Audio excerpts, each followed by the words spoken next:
I was inspired to make this video by somebody who was talking about how they're going to lose their job because they made their manager have an asthma attack, like completely non-intentionally. So it inspired me to tell you about my worst day at work, because his story made me think of this story.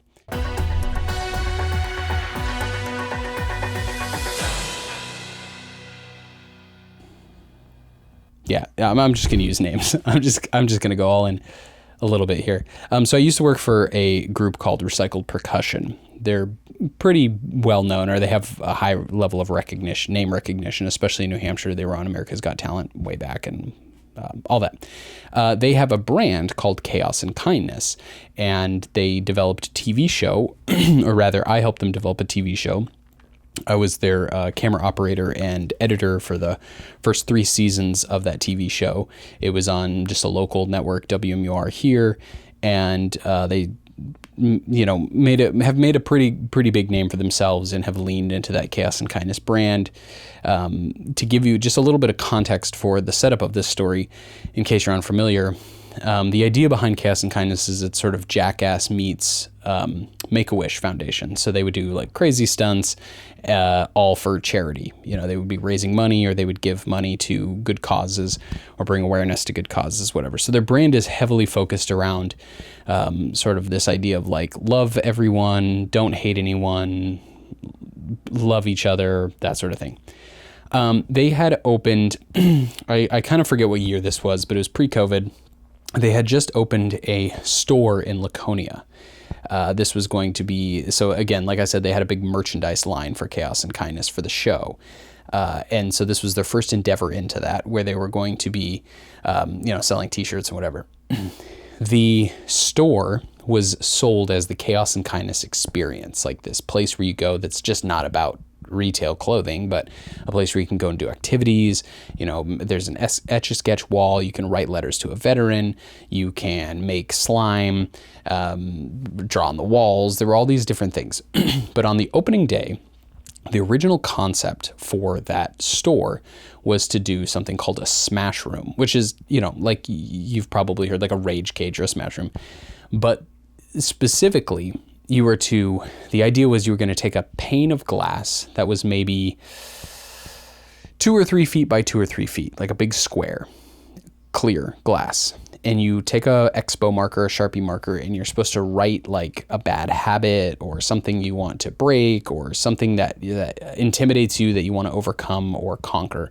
And you write that on the glass, and then you put it on a wood horse, or like a clamp that stands up. And you take a baseball bat, you go into an enclosed glass room, plexiglass enclosed glass room. You take a baseball bat and you smash that glass, right? Pretty epic. Part of the idea was we were going to have GoPros that would film it, and it would film in slow motion, and then you could get the email sent to you with that video in slow motion.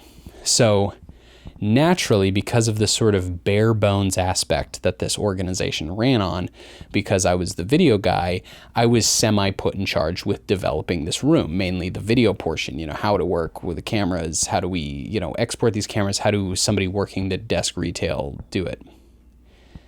On opening day, which was this huge publicity blast to make opening day this big thing, we expected and received crowds of, 2,000 people, 2,000 or 3,000 people maybe. There was even like a festival going on across the street in a big open parking lot. There was a big show and food trucks and all that. And a huge line for people to come in and do it. And obviously a huge selling point of this event was to do this smash room of glass, smashing glass. Now, I would also like to say that I had shared, myself and other people within the organization, many times, that having people smash glass, that something about that room just felt crazy dangerous, because this was not tempered glass. This was just pure, regular, breaks apart in shards glass.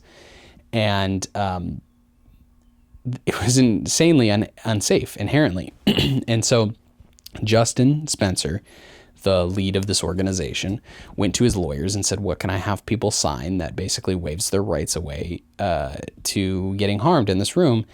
And the lawyers basically said, well, nothing, because there's no real proper, there's not any like defending proper precaution being taken. So one of the things that he had decided to do was to get people to wear these paint jumpsuits. So you can imagine like a all white jumpsuit that a painter might wear, but they were made of a pretty thick material, like canvas or something. Nothing official, nothing like safety, but a precaution. And we were supposed to put it. So anyways, long story short, here's the day. Because I'm kind of the video guy who's been somewhat put in charge of this room, I naturally am also put in charge with running the room on this day. So that's, having people come in and get set up and blah, blah, blah. And so we're having people come and put in these suits, glasses being smashed. It's so epic. Wow. Then, I don't know how to say this without... If you know the Chaos and Kindness demographic, if you're familiar with their demographic at all, this might not come as a surprise to you. But we had several very plus-sized people, which, hey, God love them. But there's one woman in particular who is a huge Chaos and Kindness fan. She had a tattoo on her ankle of Chaos and Kindness, and she was this big fan. I'd seen her at their shows before. I'd seen her at other stuff before. And very large person. And she's like, I want to do the Smash Room. And I'm looking at the sizes of paint suits that we have hanging on the wall. And I'm like, there's no way she's going to fit into any of these. And I feel bad because like she's the biggest fan. This was a huge selling point for the day. She was obviously very excited. She had her thing. I think it was like to quit smoking or something. Like she was all ready to go. And there's just pressure. There's this huge line. And I'm thinking like, do I tell her, no, you can't do it because you can't fit into any of our suits? And I just made the decision because I'm thinking back at how much I was like, this is a bad idea. And I was like, you know what? It's not my name on the building. You know what I mean? It's not my name on the LLC. So I said, yeah, go ahead and go in the Smash Room. So you can probably tell where this is going. She goes in without a suit, smashes the glass, not with enough strength, because if you do it with enough force, it explodes. The glass explodes. But she did it not enough. So the top breaks off in a huge shard, comes down and slices her leg open from like on the side of her calf, from like the knee to her ankle. Huge gash. The blood was like cartoonish levels of exaggeration. It went from like, oh, there's a scratch there to there's blood everywhere.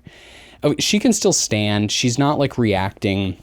She's not falling on the floor or anything, but she's walking around. She's like white. You can tell it's just this thing. And I'm like, oh shit. Like what am I or anyone supposed to do right now? I mean, you got to imagine this room is like shoulder to shoulder crowded too. So it's not like, everyone's looking, everyone is watching through. It's this plexiglass room. Everyone's lined up like they're looking at animals at a zoo, and they're watching this woman gushing blood out of her leg. And I'm just like, oh, shit. So I go, and the showrunner here, Justin, is a personality. And I knew he was going to flip the gout at me. And so I was just like, I'm just got to go tell him straight up. And I was like, listen, somebody got their leg cut open on the glass smashing. And, and he's like, why? And I was like, well, because she was too big to fit in the suits. And he's like, well, I would have never let her go in there without one of those suits. And I was like, all right. So we've established that I'm at fault here. So I walk away. I knew that one of the guys who was in their group was a doctor. And so I went and grabbed him. This is all happening like within the course of like 3 or 4 minutes. And I'm like, this woman is gushing blood, whatever. Because I told her when I left, I was like, just stay here, and I had someone bring her a chair. And so he comes in. Again, there are so many eyeballs on this thing. And anyways, long story short, he's like trying to manage the situation. There's no first aid kit on site. He's like making do with napkins and whatever. They have to call 911, and an ambulance pulls up in front of the building. While the ambulance is pulling up in front of the building, WMUR had just finished setting up their cameras and started filming the event. And so they're like, the obvious thing is like, oh, they're going to get this like horrible thing. There's an ambulance hauling somebody out on this first opening day. Of course, Justin goes out. There's a lot of connections, and WMER obviously doesn't cover that. But I remember feeling so frustrated by the fact that like, I did not want to be doing this. This was not my job description, right? Like I'm not, this isn't my forte of like how to deal with these kind of situations. I had said so many times that this was a bad idea, myself and everyone else. And it felt like it was falling on deaf ears. And then I was the one responsible for getting this woman's leg cut open. And then at the end of the day, like I was the one at fault, and I was still the one at fault to this day. You know, that was never, it was never admitted that like, oh, it's all good. So it was immensely frustrating. But one thing I remember is that doctor, after everything had died down, I just went upstairs because we shut down the glass smashing room, and I went upstairs and I just sat for a while, and like, I was just like so stressed out by this whole thing. And he came up, and it was this very like stoic man, and he just gave me a hug, and he's like, you know, this was not your fault. You know, you did, like, it was not your fault that someone got hurt, that felt really good or whatever. But anyways, that was probably one of the worst days that I can think of at work. And like, obviously the situation was really gnarly, but there's just a pattern of buildup of like how stressful it was for everybody on the whole team to set up for this big opening day, and the amount of pressure that was put on all of us of like, this has to go right. Like, this is our big moment to kick off the brand, not as a TV show, but as like a clothing brand. And so all that pressure, and then for this woman to just like get hurt, and it was this huge dramatic thing on, you know, my watch, was just incredibly stressful. But obviously, before you can even comment, you know, I hold no guilt.